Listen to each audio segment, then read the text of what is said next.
হাসনাত আব্দুল্লাহ একটি non verified Facebook থেকে ঘোষণা দিয়েছেন মুজিববাদ মুর্দাবাদ স্লোগান দেওয়া হবে গোপালগঞ্জে।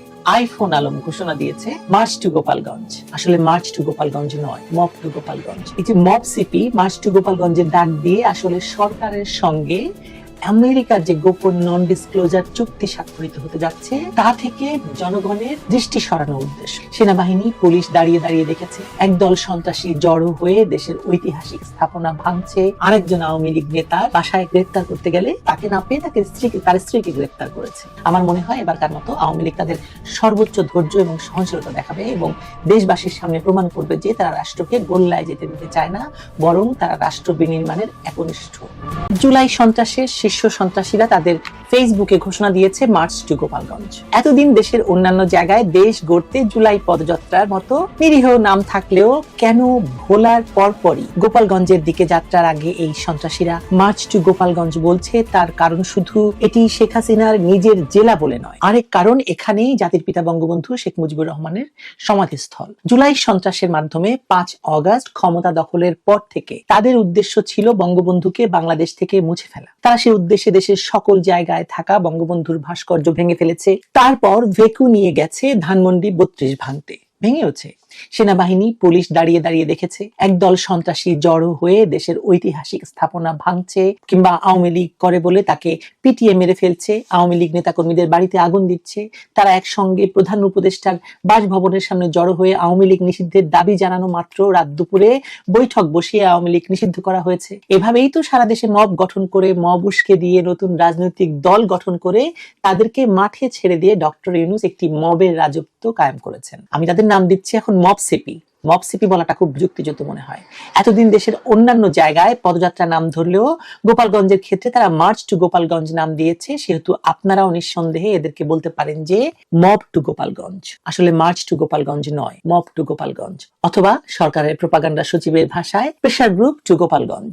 হাসনাত আব্দুল্লাহ একটি নন ভেরিফাইড ফেসবুক থেকে ঘোষণা দিয়েছেন মুজিববাদ মুর্দাবাদ স্লোগান দেওয়া হবে গোপালগঞ্জে। যে পেজটির 1.85 লাখ অনুসারী রয়েছে, অথচ অ্যাকাউন্টটি ভেরিফাইড নয়, অর্থাৎ গুজব ছড়ানো হবে কিন্তু দায় নেওয়া হবে না। আরেকদিকে এনসিপির আলোচিত মুখ সার্জিস ওরফে আইফোন আলম ঘোষণা দিয়েছে মার্চ টু গোপালগঞ্জ। লক্ষণীয় বিষয় হলো এনসিপি তাদের অন্যান্য কর্মসূচিকে জুলাই পদযাত্রা বলছে, যেটা আমি বলেছি একটু আগে। ভাবা গিয়েছিল যে এনসিপি বা নাপার বুদ্ধিমান ও বিচক্ষণ নেতা হয়ে উঠছেন নাহিদ, সবাই সে কথা বলছে, এমনকি দেশের অনেক বিজ্ঞ পণ্ডিতরাও সে কথা বলছেন। কিন্তু তার পাতা থেকেও যখন মার্চ টু গোপালগঞ্জের উস্কানি আসে, তখন ধরে নিতে হচ্ছে যে গোপালগঞ্জে মবের তাণ্ডব সৃষ্টির জন্যই সরকার এই প্রেসার গ্রুপ গোপালগঞ্জে পাঠাচ্ছে এবং ইতিমধ্যেই সেখানে পুলিশ আওয়ামী লীগের নেতাকর্মীদেরকেই গ্রেফতার করছে। গোপালগঞ্জের সাধারণ সম্পাদককে তো আগেই গ্রেফতার করা হয়েছিল, আজকে আরেকজন আওয়ামী লীগ নেতার বাসায় গ্রেফতার করতে গেলে তাকে না পেয়ে তার স্ত্রীকে গ্রেফতার করেছে।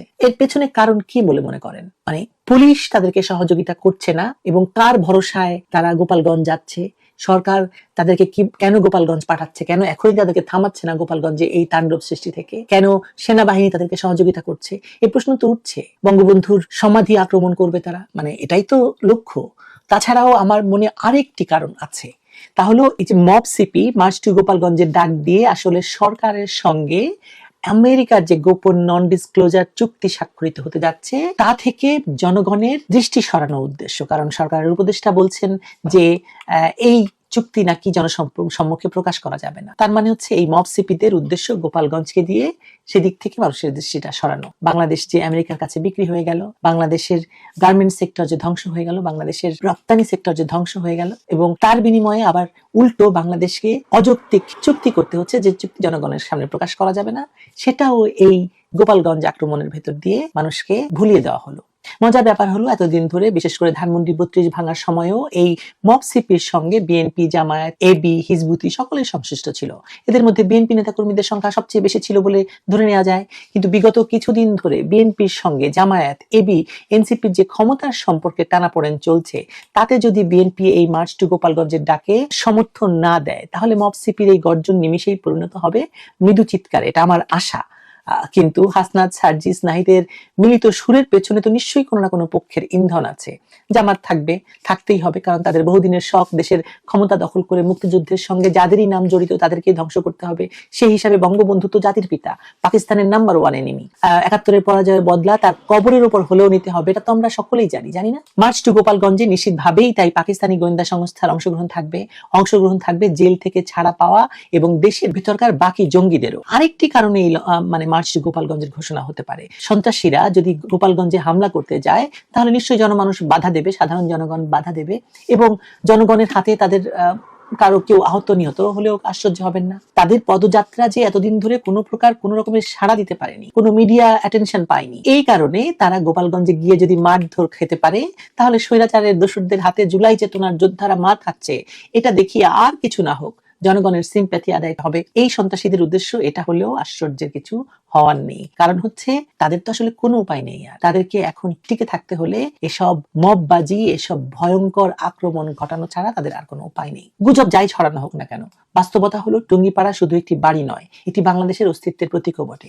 সেখানে বঙ্গবন্ধুর সমাধি ভাঙার চেষ্টাকে রাজনীতি হিসেবে নয়, দেখা উচিত আমাদের জাতির পিতার উপর বা জাতির উপর আঘাত হিসেবে।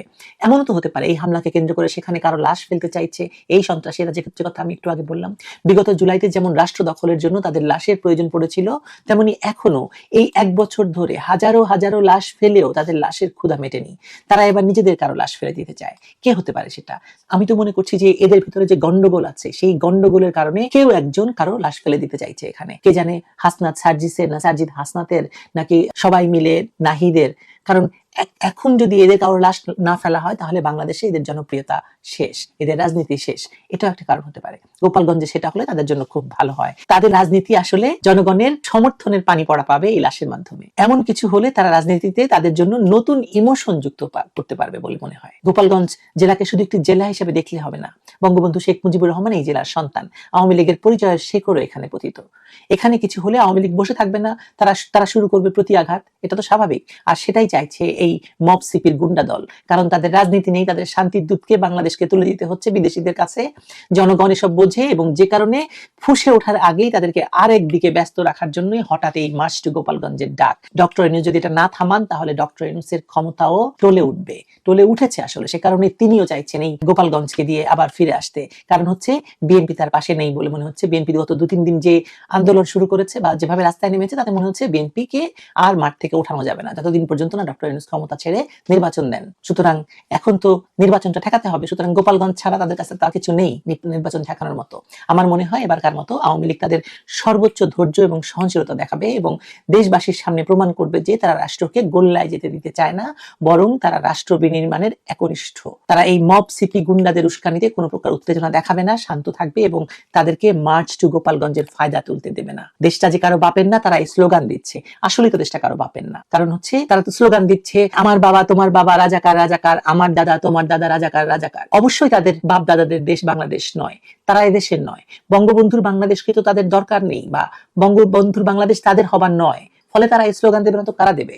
সুতরাং এখন এই ইতিহাসের চোখ টুঙ্গিপাড়ার দিকে। আমি কি দেখতে পাচ্ছি জানেন? আমি দেখতে পাচ্ছি এই গোপালগঞ্জকে দিয়ে ডক্টর ইউনূস তার বহু মানে এক ঢিলে বহু পাখি মারতে চাইছেন।